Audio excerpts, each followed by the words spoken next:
کنیز کی کوئی کنیز نہیں ہوتا، لیکن کچھ ایسی تقدیر والی کنیزیں بھی گزری ہے کہ ان کنیزوں کی بھی کنیز ہوئی ہے۔ وجہ یہ تھی کہ وہ بادشاہ کی کنیز تھی اور سب سے پسندیدہ اور چہیتی کنیز تھی۔ اس بادشاہ نے کئی کنیزیں اس کے ساتھ کر دیا۔ وہ دریائے دجلہ میں غسل کر کے محل کی طرف جا رہی تھی، مالک الدینار کی نظر پڑ گئی اس کے اوپر، تو مالک بن دینار نے کہا اے لڑکی تو کون ہے؟ تو اس نے گردن کو بالوں کو جھرجھری دے کر کے کہا میں بادشاہ کی کنیز اور منظور نظر ہوں۔ بہت خوبصورت تھی، واقعی خوبصورت تھی، میں اس کے حسن کو کیا بیان کروں، لیکن تھی بہت خوبصورت۔ اپنے نوجوانوں کی نگاہوں اور ان کے فکر کے ادراک کے لیے اگر علامہ ارشد القادری کی تحریر کا سہارا لے کر میں آپ تک یہ بات پہنچا سکوں تو اتنا ضرور کہوں گا کہ اس کی آنکھیں کیا تھی؟ نرگس کے پھول تھے۔ اس کا چہرہ کیا تھا؟ ایسا لگتا تھا جیسے 14ویں رات کے چاند نے ابھی ابھی بادل سے اپنے چہرے کو باہر کیا ہو، یا یوں لگتا تھا جیسے ابھی کسی جھیل کے اندر لالا نے مسکرایا ہو۔ اس کے رخسار کیا تھے؟ ایسا لگتا تھا جیسے گلاب کا پھول ابھی ابھی صبح کے اجالے میں اب کسی گلستان میں مسکرایا ہو۔ اس کے بال کیا تھے؟ سنبل کا پودا۔ اس کے ہونٹ کیا تھے؟ لالا۔ اس کے ہونٹ کیا تھے؟ لال یمن۔ اس کے دانت کیا تھے؟ در عدن۔ بولے تو یوں لگتا تھا جیسے پنکھڑیاں جھڑ رہی ہے، یا یوں لگتا تھا کہ جیسے ساون بھادو میں ہلکی ہلکی پھوار کی بارش ہو رہی ہے، یا کسی ہار کے ٹوٹنے پر موتیاں بکھر رہی ہے۔ اللہ اکبر، اتنی خوبصورت تھی۔ اگر چلے دھیرے تو یوں لگے کہ جیسے کوئی مورنی خرام ناز کر رہی ہو، اور دوڑے تو یوں لگے جیسے کوئی ہرن چوکڑی بھر رہا ہو۔ اتنی خوبصورت تھی۔ اس سے زیادہ حسن بیان کروں تو ایسا نہ ہو کہ صبر کا بندھن اہل منبر کا بھی ٹوٹ جائے اور آپ کا بھی ٹوٹ جائے۔ اس سے پہلے کہ بندن صبر ٹوٹے، میں اپنے عنوان کی طرف آ کر آپ کو حقائق کی دنیا میں لے کر چلوں۔ اتنی خوبصورت تھی، لگتا تھا حسن کی ملکہ زمین پہ اتر آئی ہو۔ مالک الدینار جیسا صاحب تسبیح اور مصلی اس کے حسن سے متاثر ہو کر نہیں، بلکہ اس کی اوقات اس کو بتانے کے لیے کہتے ہیں کہ تو بادشاہ کی کنیز ہے۔ ہاں میں بادشاہ کی کنیز ہوں، کتنے میں بیچے گا تیرا مالک؟ آپ ہی چل کے سودا کر لیں۔ چلیں چلتے ہیں۔ بادشاہ عزت کرتا تھا مالک الدینار کی، مالک بن دینار کی بڑی عزت کرتا تھا۔ دربار میں کنیز گئی، گردن کو جھرجھری دے کر کہا دیکھیے کوئی فقیر آیا ہے اور وہ مجھے خریدنے کی بات کرتا ہے۔ کنیز نہیں جانتی تھی یہ فقیر کون ہے، اللہ اکبر، لیکن بادشاہ ضرور جانتا تھا یہ فقیر کون ہے۔ یہ بھیک مانگنے والا فقیر نہیں تھا، کائنات کو نوازنے والا فقیر تھا، جسے مرد درویش کہتے ہیں، جسے مرد قلندر کہتے ہیں۔ انہی قلندروں کے لیے کسی قلندر نے کہا تھا سکندر خوش نہیں ہے لوٹ کر دولت زمانے کی، سکندر خوش نہیں ہے لوٹ کر دولت زمانے کی، قلندر دونوں ہاتھوں سے لٹا کے رقص کرتا ہے۔ قلندروں کی دنیا بڑی عجیب دنیا ہے۔ اللہ اکبر، بادشاہ اللہ اللہ ان کے استقبال کے لیے کھڑا ہو گیا، اپنے بازو میں جگہ دی اور جگہ دینے کے بعد کہا حضرت کیا بات ہے؟ کہا کنیز پسند آ گئی ہے، خریدنے آئے ہیں، بیچو گے؟ اللہ اکبر، خوبصورت کنیز، من پسند کنیز، بادشاہ جس کا غلام بن چکا تھا، اس کے حسن کا شیدائی بن چکا تھا۔ بادشاہ نے کہا خریدیں گے، کتنے میں خریدیں گے آپ بتائیں؟ کہا آپ کی کنیز ہے آپ بتائیں۔ کہا نہیں آپ بتا دیں حضرت، آپ کی عزت بڑی ہے، جب آپ نے خریدنے کی بات کر لی ہے تو نہ چاہتے ہیں بیچ دیں گے، کتنے میں؟ کہا 2 کھجوروں کے بدلے 2 چھوارے ہوتے، چھوارے سوکھے چھوارے، 2 چھواروں کے بدلے تیری کنیز خریدنے آیا ہوں۔ پورا محل ہنس پڑا، بادشاہ بھی ہنس پڑا۔ حضرت یہ 2 چھوارے میں بھی کوئی کنیز ملتی ہے؟ کہا مہنگی ہے، مہنگی بہت مہنگی ہے 2 چھواروں میں بھی، اس لیے کہ اس کنیز میں عیب ہی عیب ہے، عیب ہی عیب ہے، عیب ہی عیب ہے، عیب ہی عیب ہے۔ اللہ اکبر، اپنے جوانوں کی خصوصی توجہ، اپنی بہنوں کی خصوصی توجہ۔ آج یہی سفید چمڑی ہے جس کی بنیاد پر لوگ ایمان کا سودا کر رہے ہیں، آج یہی سفید چمڑی ہے، یہ خوبصورت آنکھیں ہیں جس کی بنیاد پر لوگ اپنے ماں باپ کو چھوڑ رہے ہیں۔ ہاں یہی میری قوم کے جوان لڑکے ہیں جو اپنے ماں باپ کو خون کے آنسو رلاتے ہیں۔ کوئی خوبصورت لڑکی پہ نظر پڑ جائے اسی سے شادی کروں گا، ماں کہتی میرے بیٹے وہ ہمارے گھر میں نہیں رہ سکے گی۔ اللہ اکبر، ایسا بھوت سوار ہے آج میری قوم کے جوانوں کو پسند کی شادیوں کا۔ اللہ اکبر، کہ مسلم تو مسلم اسلام کا انکار کرنے والوں کے ساتھ بھی شادیاں کرنے کے لیے لوگ تیار ہیں، دین چھوڑنے کے لیے تیار ہے، مذہب چھوڑنے کے لیے تیار ہے۔ لا الہ الا اللہ۔ کیا ہو گیا میری قوم کے جوانوں؟ متاع دین و دانش لٹ گئی اللہ والوں کی، یہ کس کافر ادا کا غمزہ خوریز ہے ساقی، سفید چمڑیوں پر ایمان کا سودا کرنے والوں، سرخ آنکھوں پر عقیدے کا سودا کرنے والوں، خوبصورت بالوں پر پھسل کر ان کی زنجیروں کو پیر میں ڈال کر ماں باپ کو رلانے والوں، سن لو، اگر کوئی ماں باپ کو تڑپا کر ترسا کر رلا کر حج کو جائے تو قدرت اس کے حج کو بھی اس کے منہ پر مار دیتی ہے۔ میری قوم کے جوانوں، اگر ماں باپ کو رلا کر، ماں باپ کو ترسا کر، ماں باپ کو تڑپا کر کسی خوبصورت کو دل دے بیٹھے ہو، تمہیں سب کچھ مل سکتا ہے، زندگی میں کبھی خوشی نہیں مل سکتی۔ ماں باپ کو تڑپانے والا کبھی خوشی نہیں پا سکتا۔ اور قوم کی بیٹیاں اگر موجود ہیں یا انٹرنیٹ کے ذریعے سے گھر میں بیٹھ کر سن رہی ہے تو بڑی معذرت کے ساتھ، حالانکہ سب بیٹیاں ایسی نہیں ہوتی، لیکن ایک بات کہنا چاہتا ہوں، حفظ ما تقدم کے تحت، ویکسین کے تحت، اللہ اکبر، بطور ویکسین ہی سمجھ لے اس کو، اس لیے کہ جس کو کورونا ہو جائے اس کو ویکسین نہیں لگتی صرف، بلکہ جس کو نہ ہو اس کو بھی حفظ ما تقدم کے تحت ویکسین لگائی جاتی ہے تاکہ آئندہ اس کو کورونا نہ ہو۔ اللہ اکبر۔ تو اس کو ویکسینی کے طور پر سمجھے، یہ وہ انجیکشن ہے جو حفظ ما تقدم کے تحت لگایا جا رہا ہے۔ حالانکہ ہم جانتے ہیں آج بھی قوم کی بیٹیاں بڑی پارسا ہیں، بڑی پرہیزگار ہیں، بڑی متقی ہیں۔ اللہ اکبر۔ اے میری قوم کی بیٹیاں، آج اگر تم اسکول کالج میں یا جہاں نوکری کرنے جاتی آفسوں میں یا بیوٹی پارلروں میں یا بازاروں میں، اگر تمہیں کوئی اسلام کا منکر نظر آ جائے، اسلام کا جو وہ انکاری نظر آ جائے، کوئی مشرک نظر آ جائے، کوئی منافق نظر آ جائے، کوئی گمراہ نظر آ جائے، تو اس کی سفید چمڑی دیکھ کر یہ فیصلہ کر لیتے ہو کہ ہم اس کے لیے اس کو اپنا شوہر بنا لیں گے، اس کو اپنی زندگی کا ساتھی بنا لیں گے۔ بڑی معذرت کے ساتھ ہم نے کئی ویڈیو کلپوں میں دیکھا کہ باپ پولیس اسٹیشنوں میں ہاتھ جوڑ کر بیٹی سے کہہ رہا ہے میری بیٹی گھر تو چل کر کے بات کر لیں گے۔ بیٹی کیا کہہ رہی ہے؟ یہ کون ہے؟ میں اس کو نہیں پہچانتی۔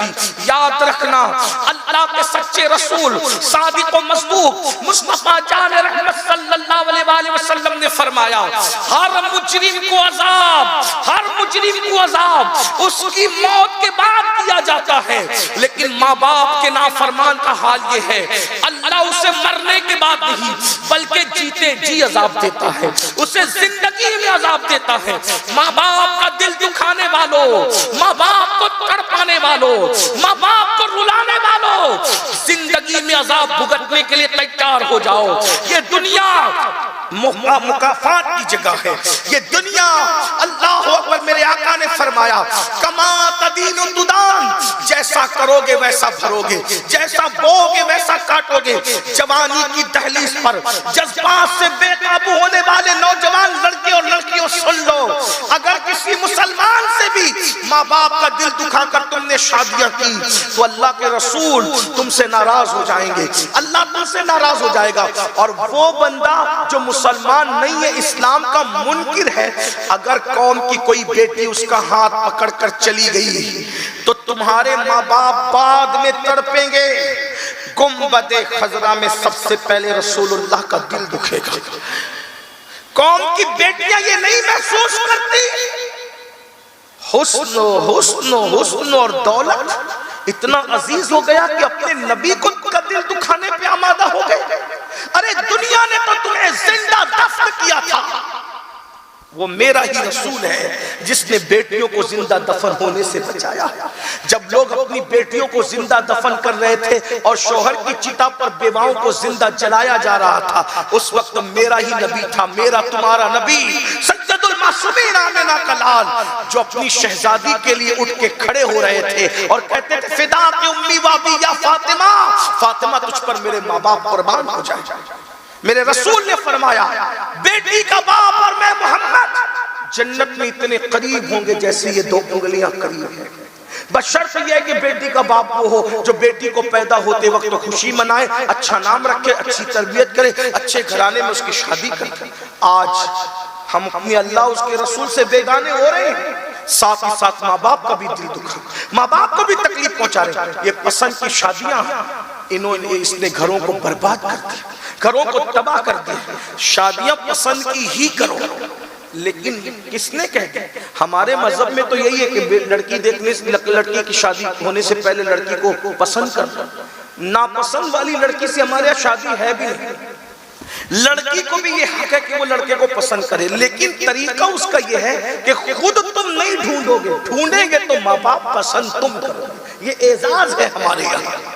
ہمارے یہاں بکریوں کی طرح بیٹیوں کی حیثیت نہیں ہے کہ وہ اپنی خواہش کے لیے خود ہی کسی کو ڈھونڈ لے. ہمارے یہاں ہماری بیٹیوں کی حیثیت شہزادیوں کی طرح ہے. یہ شہزادیاں خود کوئی کام نہیں کرتی، بلکہ اس کے لیے انتخاب، اس کے لیے چنا جاتا ہے، اور چنے ہوئے کو وہ سلیکٹ کرتی ہے، چنے ہوئے کو چنتی ہے. اس لیے ہمارے یہاں رشتہ ماں دیکھے گی، باپ دیکھے گا، چچا دیکھے گا، تایا دیکھے گا، یہ دیکھے گا، وہ دیکھے گا، وہ دیکھے گا، لیکن سلیکشن کرنے کا حق، چننے کا حق بیٹی کو ہے. ماں باپ زبردستی بالغ لڑکی کی شادی نہیں کر سکتے. جو ماں باپ زبردستی کرتے ہیں وہ بھی ظالم ہیں، ہم ان کی مذمت کرتے ہیں. مختار کائنات، مختار کل مصطفیٰ جان رحمت جب اپنی شہزادی کا رشتہ مولائے کائنات جیسے خوبصورت عالم باب مدینۃ العلم اور قسیم جنت و جہنم کے ساتھ فاتح خیبر حیدر کرار کے ساتھ کرنا چاہتے ہیں، بہادر ہے علی، خوبصورت ہے علی، عالم ہے علی، باب مدینۃ العلم ہے علی، رسول اللہ کے بستر پہ ہجرت میں سونے والے علی، فاتح خیبر علی، فاتح بدر حنین علی، بہادر علی، شجاع علی، ایک ہاتھ سے خیبر کا دروازہ 150 من کا دروازہ توڑنے والے علی. ایسے شجاع اور بہادر کہ کہنے والے پکار اٹھتے ہیں، کبھی دیوار ہلتی ہے، کبھی در کانپ جاتا ہے، علی کا نام سن کر اب بھی خیبر کانپ جاتا ہے. اور میرے امام اعلیٰ حضرت کہتے ہیں، سلامی جس کے در کا ہر ولی ہے، سلامی جس کے در کا ہر ولی ہے، سلامی جس کے در کا ہر ولی ہے، علی ہے ہاں علی ہے ہاں علی. نعرہ حیدری، یا علی یا علی یا حسین یا حسین یا علی. ارے وہ علی کتنا خوبصورت ہوگا جس کے لیے افضل البشر بعد الانبیاء بالتحقیق سیدنا صدیق اکبر کہتے ہیں علی کا چہرہ دیکھنا عبادت ہے. وہ علی کتنے خوبصورت ہوں گے جس کے لیے میرے آقا ہاتھ اٹھا کے دعا کرتے ہیں. ایک لشکر میں روانہ کر رہے تو ہاتھ اٹھا کے اے اللہ اس وقت تک مجھے دنیا سے نہ اٹھانا جب تک میں علی کا چہرہ نہ دیکھوں. افضل البشر بعد الانبیاء بالتحقیق صدیق اکبر علی کا چہرہ دیکھے اور کئی عبادت ہے.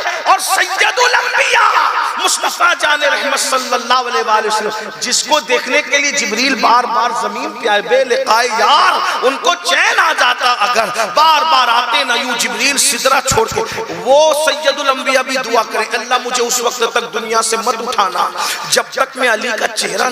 علی اتنے خوبصورت لیکن حضور ان کے ساتھ اپنی بیٹی کا رشتہ کر رہے ہیں سیدہ فاطمہ کا اپنی مرضی. مختار کل اپنی مرضی سے نہیں کر رہے. مختار کل جس کو اللہ نے حلال و حرام کے اختیارات عطا فرمائے، جس کو اللہ رب العزت نے سب کن مکن کے اختیارات عطا فرمائے. ہمارے عقیدے میں تو نبی مختار کل ہے، نبی مختار کل ہے جس کو جو چاہے عطا کرتے. سراقہ کے لیے سونا حلال کر دیا، عبد الرحمن ابن عوف کے لیے ریشم حلال کر دیا، مولا علی کو سیدہ کی موجودگی میں دوسرا نکاح حرام فرما دیا. جس کو جو چاہے، کسی کو 2 وقت کی نماز پڑھنے کی اجازت دے دی، کسی کو کفارے میں کھجور کھا کر خود ہی کھا کر کے کفارہ ادا کرنے کی. اشارہ دے رہا ہوں یہاں روایت میں پڑھنے کا موقع نہیں رہ گیا، توجہ کریں. ایسے مختار کل جب اپنی شہزادی کا نکاح کرنے پر آتے ہیں تو پوچھتے بیٹی میں نے تیرے لیے علی کا انتخاب کیا وہ بھی اللہ کے حکم سے کیا ہے، تم کیا کہتے ہیں؟ وہی آئیے کہ علی و فاطمہ کا نکاح کر دو. پھر بھی نبی ہمارے لیے اسوہ پیش کر رہے ہیں. اپنی شہزادی سے پوچھا کہ میں اپنے خاندان کے سب سے بہترین آدمی کو میں نے تمہارے لیے منتخب کیا، تم کیا کہتے ہو؟ غور فرمائیں. کچھ دیہات میں جہالت کی وجہ سے، کچھ شہروں میں جہالت کی وجہ سے لوگ کیا کر رہے ہیں، بالغ بیٹیوں کا زبردستی نکاح کریں، تیرے چچا کے لڑکے کے ساتھ کر دیں گے، لڑکی چاہے پسند کرے یا نہ کرے، پھر کیا ہوگا؟ طلاق ہی ہوگا، طلاق ہی ہوگا۔ ماں باپ اجازت کے بغیر نکاح کر رہے ہیں، تیرے ماموں کے بیٹے کے ساتھ ہم نے بچپن میں رشتہ طے کر دیا تھا، لڑکی نہ چاہتے ہوئے، پھر کیا ہوگا؟ طلاق، یا تو گھٹ گھٹ کے مرے گی۔ یہ ظلم مت کرو اپنی بیٹیوں سے، جیسے لڑکوں سے پوچھ کیوں نہ کہ تیرا نکاح کرنے جا رہے ہیں، ویسے لڑکیوں سے بھی پوچھو کہ تیرا نکاح کرنے جا رہے ہیں۔ لڑکی ہاں کرے تو کر دو، نہ کرے کوئی اعتراض آپ کو نہیں ہونا چاہیے۔ جیسے بیٹے کو ہاں اور نہ کہنے کا حق ہے، ویسے بیٹیوں کو بھی ہاں اور نہ کہنے کا حق ہے۔ یہ ہمارے اسلام کی تعلیم ہے۔ جب رسول اللہ مختار کل ہو کر اپنی شہزادی سے پوچھتے ہیں کہ میں علی کے ساتھ تمہارا نکاح کرنا چاہتا ہوں، تم کیا؟ جب انہوں نے اجازت دی تو حضور نے نکاح کیا۔ آپ کون ہوتے ہیں بغیر اجازت کے بالغ بیٹیوں کو زبردستی شوہر مسلط کرنے والوں؟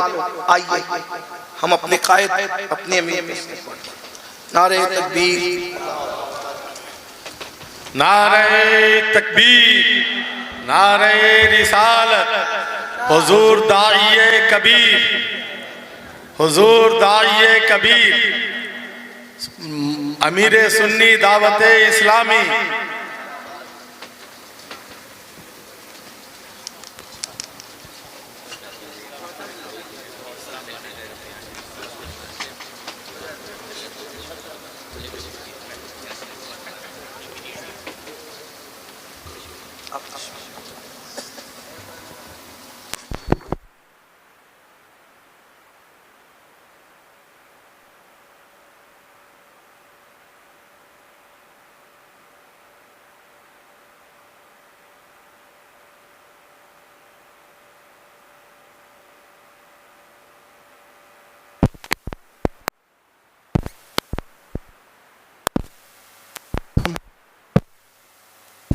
صلاۃ و سلام علیک یا رسول اللہ صلی اللہ تعالی علیہ وسلم۔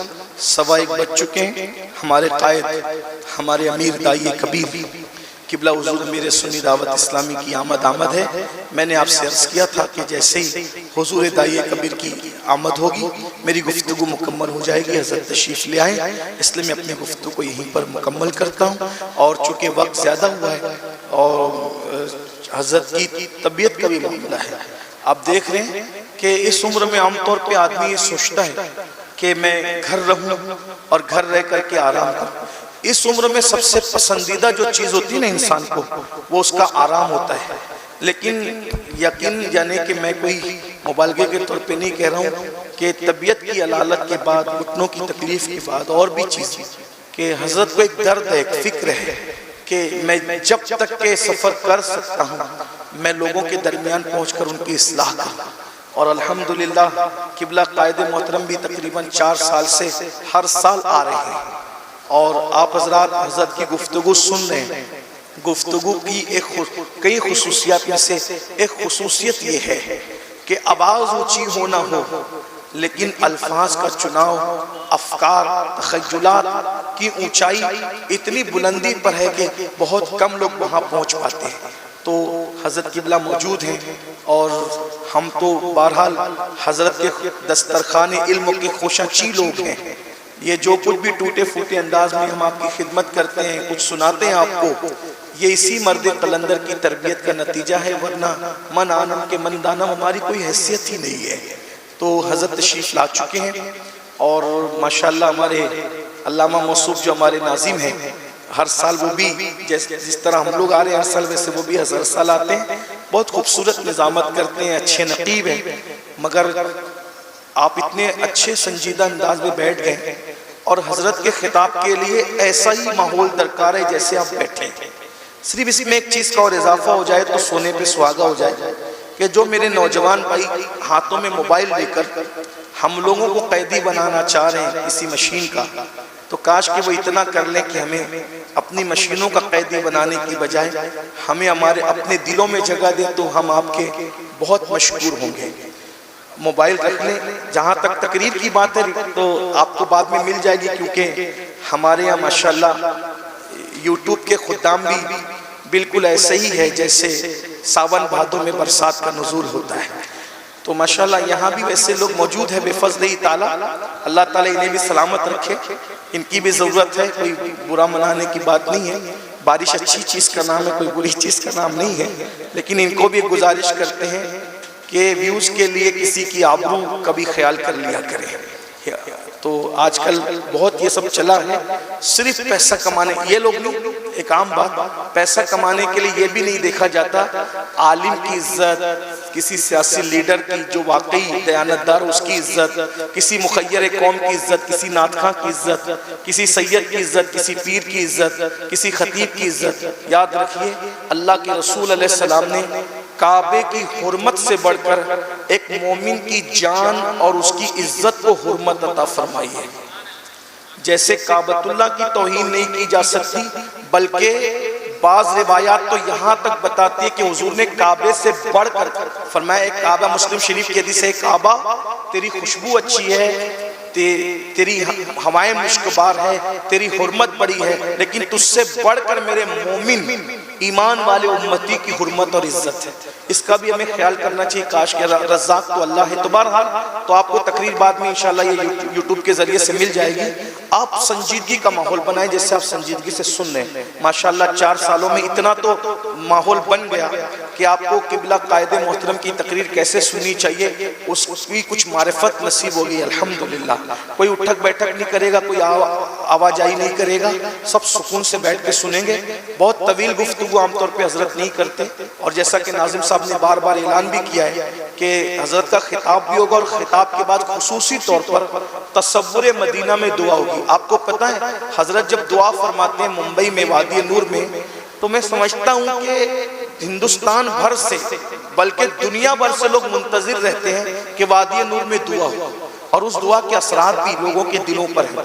تو حضرت قبلہ ہمارے قائد موجود ہیں، سلسلے عالیہ قادریہ برکاتیہ کے شیخ طریقت بھی ہیں، آخری تک رکیں، سنیں، دعا میں شریک ہوں، اور حضرت کے ذریعے سے اگر آپ حضور غوث پاک کے سلسلے میں مرید ہونا چاہتے ہیں تو آج اتفاق سے شوال المکرم کی 11ویں شب بھی ہے، تو آپ حضور غوث پاک کی نسبت سے سرکار غوث پاک کے مریدوں میں شامل بھی ہونا چاہتے ہیں تو ہو سکتے ہیں۔ کوئی پریشر نہیں ہے، کوئی زبردستی نہیں ہے، کوئی پری پلاننگ بھی نہیں ہے، یہ خوشی کا سودا ہے، اگر آپ چاہیں تو ہو سکتے ہیں، اور انشاءاللہ ہوں گے تو آپ کو اس کی برکتی نصیب ہوگی انشاءاللہ۔ تو آئیے میں بھی کوئی زیادہ وقت لینے کی بجائے ناظم صاحب اچھی نظامت کرتے ہیں، ان سے معذرت، ان کا حق طلب کرتے ہوئے میں یہ چاہوں گا کہ اس خوبصورت ماحول میں خوبصورت گفتگو کے لیے خوبصورت خطیبی کو پیش کر دیا جائے، اور امام اہل سنت کے چند مصرے میں رسول پاک کی بارگاہ میں بطور خراج پیش کروں اور اپنے قائد کو دعوت دوں۔ میرے امام کہتے ہیں، آنکھیں رو رو کے سجانے والے، جانے والے نہیں آنے والے، وہی دھوم ان کی ہے ماشاءاللہ، مٹ گئے آپ مٹانے والے، جگمگا اٹھی میری گور کی خاک، تیرے قربان چمکنے والے، حسن تیرا سا نہ دیکھا نہ سنا، حسن تیرا سا نہ دیکھا نہ سنا، حسن تیرا سا نہ دیکھا نہ سنا، کہتے ہیں اگلے زمانے والے، کہتے ہیں اگلے زمانے والے، سنیوں ان سے مدد مانگے جاؤ، بڑے بکتے رہے بکنے والے، بڑے بکتے رہے بکنے والے، آسیو تھام لو دامن ان کا، وہ نہیں ہاتھ جھٹکنے والے، آسیو تھام لو دامن ان کا، وہ نہیں ہاتھ جھٹکنے والے۔ اور کیوں رضا آج گلی سنی ہے، کیوں رضا آج گلی سنی ہے، اٹھ میرے دھوم مچانے والے۔ آئیے استقبال کریں، نعرہ تکبیر۔ ماشاءاللہ کچھ لوگ ہاتھ اٹھانے بیدار ہیں، سب اٹھانے تو اور بھی کرم نوائی۔ نعرہ تکبیر، نعرہ رسالت، نعرہ رسالت، نعرہ رسالت۔ حضرت قبلہ قائد محترم، السلام علیکم۔ ظلم مت کرو، بددعا مت لو کسی کی۔ بزرگوں نے بیان کیا، اپنی کتابوں میں لکھا، ایک بڑھیا تھی اور وہ بڑھیا کی ایک جھوپڑی تھی، اس نے جھوپڑی میں رہتی تھی۔ آج کل ہم دیکھ رہے ہیں اپنے مالیگاؤں شہر میں بھی مالدار لوگ غریبوں کو دباتے ہیں، طاقتور لوگ غریبوں کو دباتے ہیں، بالخصوص تھوڑے سے جن کو اللہ طاقت و قوت دیتا ہے کمزوروں کو دباتے ہیں۔ لیکن میں لوگوں سے یہ کہتا ہوں کہ کمزوروں کو دبانے میں کوئی کمال نہیں ہے، کمزوروں کو اٹھانا کمال۔ اٹھانے والے بنو, گرانے والے مت بنو. یاد رکھنا, گرا کے کبھی سکون نہیں ملتا, ہمیشہ سکون اٹھا کے ملتا. کسی کو دکھ دے کر کبھی سکون نہیں ملتا, ہمیشہ سکھ دے کر سکون ملتا ہے. بڑھیا تھی, اس کی چھوٹی سی جھوپڑی تھی. ایک بادشاہ کو خیال آیا کہ میں نے کوئی محل بنانا ہے اپنا. محل کے لیے اپنے نوکروں سے کہا, سپاہ سے کہا, میرا محل بنانا چاہتا ہوں نیا. زمین دیکھو. زمین دیکھنے وہاں کیا معاملہ تھا, کوئی خریدی بکری تو کرنی نہیں تھی, پوری سلطنت بادشاہ کی تھی. انہوں نے ایک جگہ کا انتخاب کیا, جگہ منتخب ہو گئی, محل کی سنگ بنیاد رکھ دی گئی, محل کی تعمیر بھی شروع ہو گئی, محل بن بھی گیا. محل بن گیا جنگل میں, تو جنگل میں تو منگل ہی ہو گیا. جب محل بن گیا تو کسی چاپلوس نے, کیونکہ لوگ کہتے ہیں نا شاہ سے زیادہ شاہ کے نوکر جو ڈیڑھ ہوشیار ہوتے ہیں, تو ایسا ہی ہوتا ہے. چمچے بڑا خرابہ کرتے ہیں, چمچے ارد گرد کے لوگ بڑا خرابہ کرتے ہیں. اللہ کی امان مانگیے. پہلی بات تو چمچے رکھیے ہی مت. مالداروں کے ارد گرد تو ہو ہی جاتے ہیں, مالداروں کے ارد گرد ہو جائیں گے, طاقتوروں کے ارد گرد ہو جائیں گے, اہل علم کے ارد گرد ہو جائیں گے. ضرورت نہیں ہے, ضرورت نہیں ہے. اس لیے کہ قدرت نے ہاتھ دیا, ہاتھ کا استعمال کیجیے. دنیا سے اگر چمچے ختم ہو جائیں تو دنیا سے جھگڑے ختم ہو. ہاں, چمچوں سے کھانے والوں کے منہ جلتے ہیں, منہ یاد رکھنا. اس لیے کہ ہاتھ سے کھاؤ گے نا تو ہاتھ بتائے گا کہ کتنا گرم ہے کہ نہیں گرم ہے. چمچہ کبھی نہیں بتائے گا. چمچے نے تو بتانا ہی نہیں, کہ اس کا کام ہی نہیں. وہ تو چمچہ رہتا کچھ ہے, بتاتا کچھ. چمچے کی تعریف ہی ہے. اس لیے آپ گھر میں ہو تو بھی چمچے مت پالو. کچھ ساس لوگ ایسی ہوتی ہے جو کچھ بہووں کو چمچ بنا کر رکھتی ہے, ان کی بھی ضرورت نہیں. ہنسنے کی بات نہیں. کچھ لیڈران ایسے ہوتے ہیں جو لوگوں کو چمچے بنا کے رکھتے ہیں. کچھ اہل علم ایسے ہوتے ہیں جو کچھ لوگوں کو چمچے بنا کے رکھتے ہیں. ان کی ضرورت نہیں ہے, سماج کو ضرورت نہیں. چمچہ کبھی نہیں بتائے گا کہ کھانا گرم ہے. آپ منہ میں ڈالیں گے تو آپ کا منہ جل ہی جانا ہے. ہاتھ بتائے گا. اب ہاتھ کیوں بتائے گا؟ کیونکہ ہاتھ آپ کے جسم کا ایک حصہ ہے اور اس کو آپ سے ہمدردی ہے. چمچے کو آپ سے کیا ہمدردی ہے؟ نہ وہ آپ کے جسم کا حصہ ہے, نہ وہ آپ کے وجود کا حصہ ہے. وہ تو بنا کسی اور فیکٹری میں, آپ بنے کہیں اور ہے. بہرحال اب میں چمچے پر ہی بات کروں تو بھی کچھ چمچوں کو بھی برا لگے گا نا, تو چھوڑ دیجیے, بات طویل نہ ہو. تو بادشاہ کے کسی چمچے نے کہا, بادشاہ آپ کا محل تو بڑا خوبصورت ہے, لیکن یہ بازوں میں یہ بڑھیا کی جھوپڑی ذرا اچھی نہیں لگتی. یہ جھوپڑی اچھی نہیں لگتی. بادشاہ نے کہا کوئی بات نہیں. اب بادشاہ کے لیے کیا تھا جھوپڑی ہٹانا. بادشاہ جو ٹھہرا, بادشاہ نے کہا بڑھیا کو بلاؤ. بڑھیا کو بلایا. کبھی یہ جھوپڑی کی جو تمہاری جگہ چھوٹی سی جھوپڑی ہے, اس کو خالی کر دو. اس کی جگہ جہاں تم چاہو گے ہم تمہیں زمین دے دیں گے, وہاں جھوپڑی بنا لینا. یہاں مخمل میں ٹاٹ کا پیون لگ رہی ہے آپ کی جھوپڑی, ہٹاؤ یہاں سے. بڑھیا نے کہا بادشاہ میری زندگی کے جوانی سے لے کر اب تک کا وقت میں نے گزار دیا اس جھوپڑی میں. میرا دل لگا ہے, میں بوڑھی ہو گئی ہوں, بہت دن میں جی نہیں سکتی, میں بہت دن نہیں رہوں گی, تھوڑے دن برداشت کر لو. اب میں نے خریدا ہی جگہ, میں نے کسی جگہ پہ قبضہ نہیں کیا ہے, میرا حق ہے اس زمین پہ, اس لیے تھوڑا برداشت کر لیجئے. میں مر جاؤں گی پھر سب آپ ہی کا ہوگا, میں یہ جگہ چھوڑ کے نہیں جاؤں گا. بادشاہ نے کہا کوئی بات نہیں, چلو جاؤ ٹھیک ہے. اب وہ تو چلی گئی. اس کے چمچوں نے پھر ورغلایا کہ یہ اچھی نہیں لگتی, یہ کام کرو, یہ بڑھیا کر کیا لے گی. یاد رکھنا, ہر ظلم کرنے والا یہ سوچتا ہے کہ یہ کر کیا لے گا. وہ کچھ نہیں کرے گا, وہ کمزور ہے, وہ کچھ نہیں کرے گا, لیکن اس کا جو رب ہے وہ بہت طاقت والا ہے. یہ مت بھولنا کبھی. ظلم کرنے والوں کو یہ کبھی مت نہیں بھولنا چاہیے کہ انسان کمزور ہے, مگر اس کا رب, اس کا خدا بہت طاقت والا ہے, وہ بہت قوت والا ہے, وہ بہت غیرت والا ہے. بڑھیا کے متعلق چمچوں نے کہا وہ کر کیا لے گی. بادشاہ بہکائے میں کہا توڑو اس کی جھوپڑی. اس کی جھوپڑی توڑ دی. بڑھیا بھیک مانگنے گئی تھی, جب واپس آئی تو دیکھا کہ جھوپڑی نہیں ہے. سوچا کہ میں کہیں غلط, بوڑھی تھی, غلط جگہ تو نہیں آ گئی, لیکن پھر کہا کہ ارے اسی کے محل کے سائے میں تو میری جھوپڑی تھی. توڑ دی ان لوگوں نے. خدا کا کرنا, جھوپڑی کا ٹوٹنا تھا کہ برسات شروع ہو گئی. برسات ہوئی, ایسی ٹھٹری وہ بڑھیا, اور رات پوری اس نے سردی, کڑاکے کی سردی میں گزاری. اور اس سردی کے بعد اس کو آیا غصہ، اور غصہ آیا، وہ کر کیا سکتی تھی؟ دل سے فریاد نکلی، آسمان کی طرف نگاہ اٹھی، مولا میں یہاں سے گئی تھی، تو کہاں تھا؟ اس کے مظلوم کے، اللہ کے رسول علیہ السلام فرماتے ہیں مظلوم کی دعا اور اللہ رب العزت کے اجابت میں کوئی پردہ نہیں ہوتا۔ ادھر مظلوم کے منہ سے دعا اور بد دعا نکلتی ہے اور ادھر اجابت الہی سے ٹکرا جاتی ہے۔ اللہ اکبر، کیا ہوا؟ کیا ہوا؟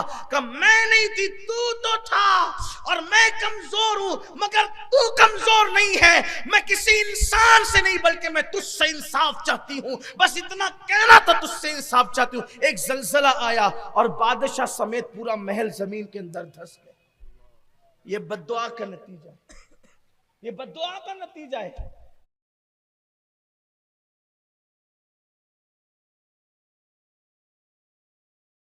تک ماں بہن کی گالیاں دیتے رہو گے۔ ماں بہن کی گالیاں دینے والوں، سرکار غریب نواز فرماتے ہیں جو اپنی زندگی میں کسی مومن کو گالی دیتا تھا، مرتے وقت اس کی زبان پہ کلمہ نہیں آئے گا۔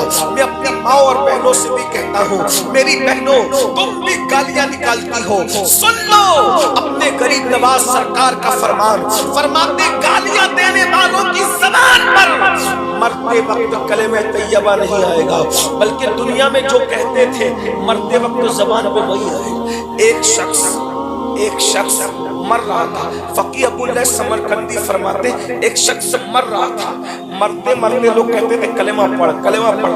وہ کیا کہتا تھا؟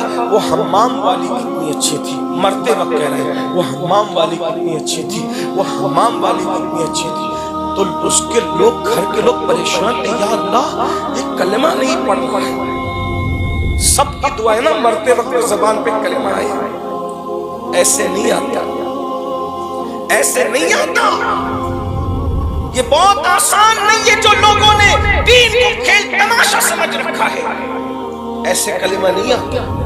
وہ مرتے ہوئے کہہ رہا تھا وہ حمام والی کتنی اچھی، اور لوگ حیران تھی کیا بک رہا ہے مرتے ہوئے۔ سوچو اس کا انجام کیا ہوا ہوگا۔ اس کے دوستوں میں سے کسی گہرے دوست سے پوچھا یہ حمام والی کا کیا مسئلہ ہے؟ کہا یہ لڑکیوں کا بڑا رسیہ تھا، یہ عورتوں کا بڑا شوقین تھا، اور یہ اس چکر میں رہتا تھا کہ کوئی عورت مل جائے اور اس کے ساتھ اپنی ہوس پوری کرے، بدی کرے، بدکاری کرے۔